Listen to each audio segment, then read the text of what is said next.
In writing, there is a story paradigm and a story model.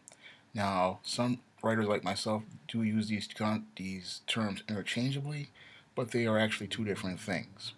A story paradigm is a model for storytelling, and a story paradigm usually is like this. It is the structure for what a story is based on, it is the foundation of a story, and a paradigm basically is a model for storytelling, a general universal model for storytelling. A story paradigm works like this. It can be either a one-act story, like a short story or a short film. It can be a three-act story, three-act model, like your screenplay or your comic book story arc, which is usually 3 issues. That's usually Act 1, Act 2, and Act 3. Same as a screenplay where you have, the inciting incident, the first plot point, the second plot point, um, the climax, and the conclusion. That's a paradigm right there. And then sometimes you have a 5-act story paradigm, and that's basically the general model for storytelling. Um, Story models are completely different in that they are the form that's usually wrapped around the structure. And a story model, it works like this. It's basically a sequence of events that a writer uses to tell their stories. Now, a story model is usually it's just like a paradigm, but it's a unique model that a writer uses to tell a story with. And usually each story, especially in types of stories like genre fiction or serialized storytelling, like the ISA series that I write, um, usually follows a certain sequence of events. The inciting incident is usually bad guys. Then you get the hero, and then you usually, yeah, it's the bad guys create the inciting incident. The hero comes in, the hero runs into the obstacles. Then they go back and both sides regroup, and then they begin the second. Then everything leads up to the second thing. Usually, this plot point one is in the middle where they find out something, and then the hero goes to confront the bad guys yet again. They find out the weakness of the bad guy, and that all leads up to the climax and the conclusion. And usually, every character who is in fantasy or genre fiction, like science fiction, fantasy, every character's story model is unique. It's like a fingerprint. Every model that's used usually follows a sequence of events that usually are pretty much the same for most stories, and that's what makes up the story model. The story models, for example, like a Batman story model, that usually follows like a detective story model. Inciting incident again is bad guys committing a crime. Batman comes in, the bad guys you know manage to elude Batman, but they leave some clues, and those clues usually lead to Batman going out and going undercover or wherever, and then that leads to plot point one, or he runs into somebody else, and then again that leads into the first plot point. Then he finds out what they're going to do the next time, and that confrontation again goes into the leads up to the him finding out the weakness or whatever clue is there, and that leads into the second plot point. And then the story, eventually Batman finds more clues, and then he finds out who the mastermind of it is, and that leads to the climax, the final confrontation, and then the conclusion. This is usually is your standard Batman story. Now, if you become very adept at mastering the story model, you can mix things up and change things around so that things don't get boring. Um, an example of this was an episode of Superman the Animated Series I watched called Nighttime. Now, in this episode, it starts out looking like a Batman episode. It looks like it's set up in Gotham City. Robin is taking down some bad guys, and we think it's like a Batman story. Then all of a sudden, Superman pops in, and helps Robin take down the bad guys, and he's asking, what happened to Bruce Wayne, and then in order for him to find out what happened to Bruce Wayne, he has to put on the Batman suit and he has to apply, try to apply Batman's approaches, but then he finds out, that he's not really good at the Batman approach, so he's trying to, figure out this mystery, and he has to try to adapt Batman his approaches to solve the mystery. And eventually, there's a nice plot twist where Superman finds out that the main villain behind it is actually a Superman villain, Brainiac, and that's a nice twist, on the story model, and it really shook things up. It was very, very interesting, and seeing, the differences between Superman and Batman, and you know, sometimes writers do those type of stories. They're kind of offbeat, but what they do is they really give you a different perspective on characters and what really makes them distinct. And they're very good at shaking things up and making things fresh and really helping the reader or the viewer understand, what makes this character special. Now, I usually write ISIS series stories, um, like Amari's Revenge here and Wrath of the Cyber Goddess. They're usually, you know, superhero type adventures, usually fantasy type adventures, and they usually feature a basic story model of, ISIS running into the bad guys and taking them on and following the basics, following a basic story paradigm where she confronts the bad guys and then finds something in the first plot point, the second plot point, just like your Batman and Superman, and then confronts the bad guys for the climax, and eventually everything leads up to the conclusion.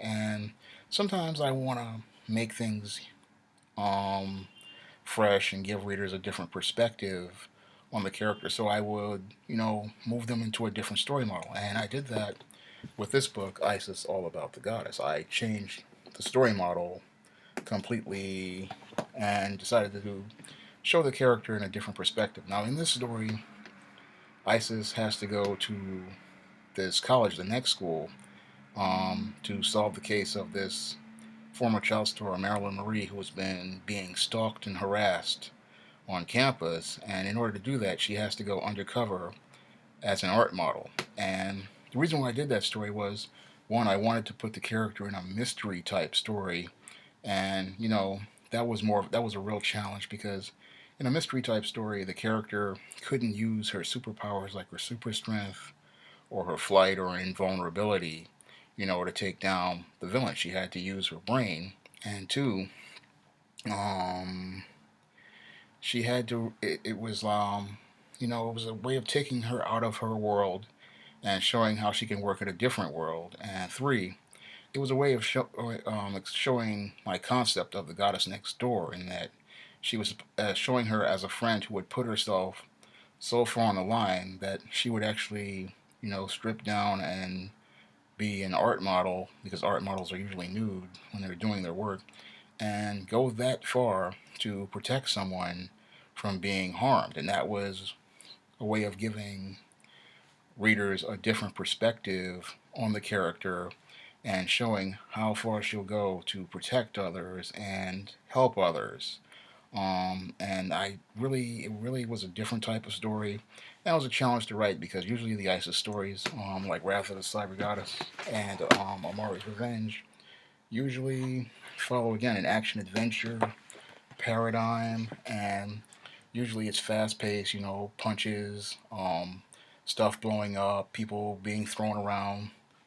Whereas All About the Goddess is it's more of a All About the Goddess series, more of a you know mystery type story, and all of the events have have to do with finding clues and deciphering clues and figuring stuff out and developing a list of suspects and vetting the suspects, and eventually everything leads to her finding out who the stalker is. I'm not going to reveal it because I really want you to go read the book because it's a great story.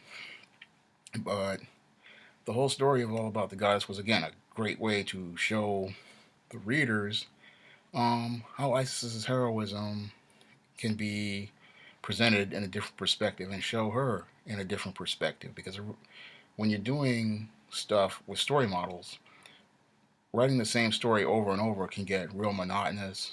It can get real boring, and the readers can get real tired of it. They'll just say it's the same thing all the time. And writers like myself, we have to mix it up and keep it fresh, and then show characters in different perspectives with from different views so that they can get a more multidimensional aspect of what a character is like and how they have an impact on people, because sometimes a different story can give you a whole different understanding of a character and their mission, because after you've read maybe 15, 20, or 5 or 10 saying of the same story, it'll be that one story that's off the path that'll really help a reader connect with a character. And I did this also in another ISIS series story called ISIS Death of a Theta. I don't have the paperback with me because it's a Kindle exclusive, but in that story, it's connected to another novel I wrote called The Thetas. And in this story, we learn how much of a friend Isis is to her older friends back in the 1970s, that she has to let go of her previous alias, Andrea Thomas Robinson, because the alias she has is 98 years old. And she is no longer able to carry on as the senior official at the Thetas, and she has to let go of her position and also let go of her friends. So there is a story about her dealing with the grieving process of letting go of this identity that she had from the early 1900s all the way up to the 1970s, and she has to let go of all of these friends that she loved and cared about and had a personal connection with, and she has to you know, learn how to, go through this grieving process, because the character, again, is immortal, and she has to deal with this mortal concept, of death and, grieving, and it hurts her just as much as it hurts her friends. And I try to show that in this Death of a Theta story, how this immortal, this goddess, has to deal with the concept of death and grieving and letting go of friends, letting go of loved ones, and going on to another life. And Death of a Theta, a lot of the concepts there are very, very unique and very different. It was another challenge to write, because again, it was out of the standard ISIS series story model, and it was a very, very different type of story.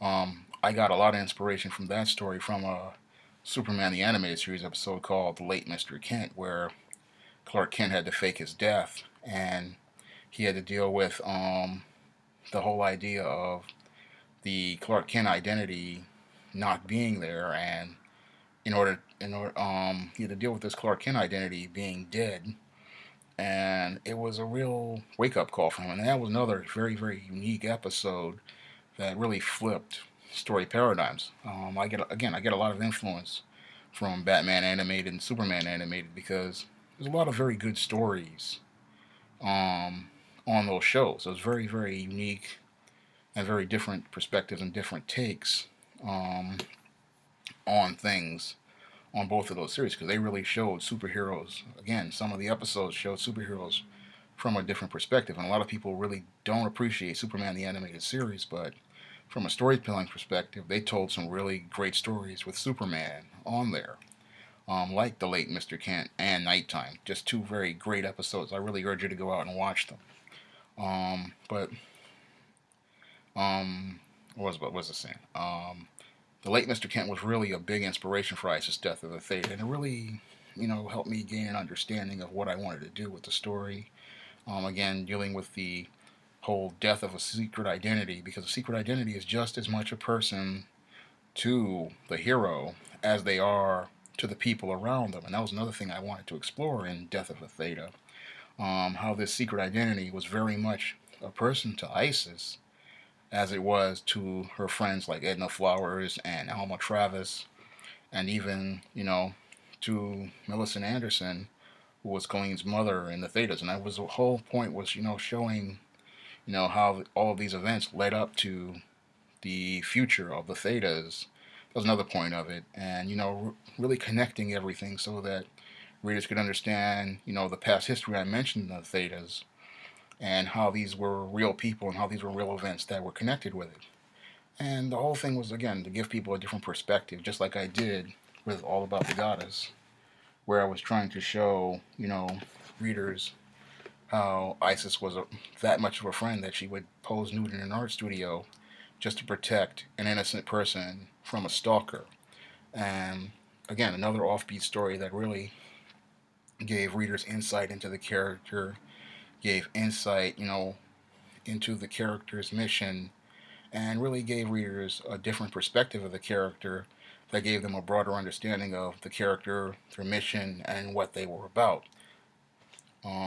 But this is what happens when you mix up story models, because a story model, is the form that is wrapped around the structure of the paradigm, and you can really, if you really understand your character's paradigm, um, not paradigm. If you understand your character's model, you can really mix things up and keep things fresh with different types of stories and different approaches to the character and different views of the character and show all these multifaceted all perspectives that really give you that depth and dimension and really get you to see this as a full, well balanced, well rounded person. And that's something I usually try to do with story models, because again, I know that readers get bored reading the exact same story all the time. Good guys versus bad guys. I know it can get old. That's why I try to mix it up in different stories and present things from different perspectives and try to give readers the best reading experience possible, because when you have different story models, you can really open things up and give readers that broader perspective of characters, give those characters that depth and multidimensionality, and give them that substance that allows the reader to really connect with a character and identify with them and see all of these great traits that make them great. You can get Isis All About the Goddess in paperback and Kindle, and it's on Kindle Unlimited. So if you have Amazon Prime, you can borrow Isis All About the Goddess for free. And also, you can get it on paperback. Isis Samari's Revenge is on paperback and on Kindle. And Isis Wrath of the Cyber Goddess is also on Kindle Unlimited and in paperback. You can get all these great books on Amazon.com. Again, if you have Prime, you can borrow Isis All About the Goddess and Isis Wrath of the Cyber Goddess on Kindle Unlimited for free. That's all I have to say about for this video. You can comment, rate, and subscribe.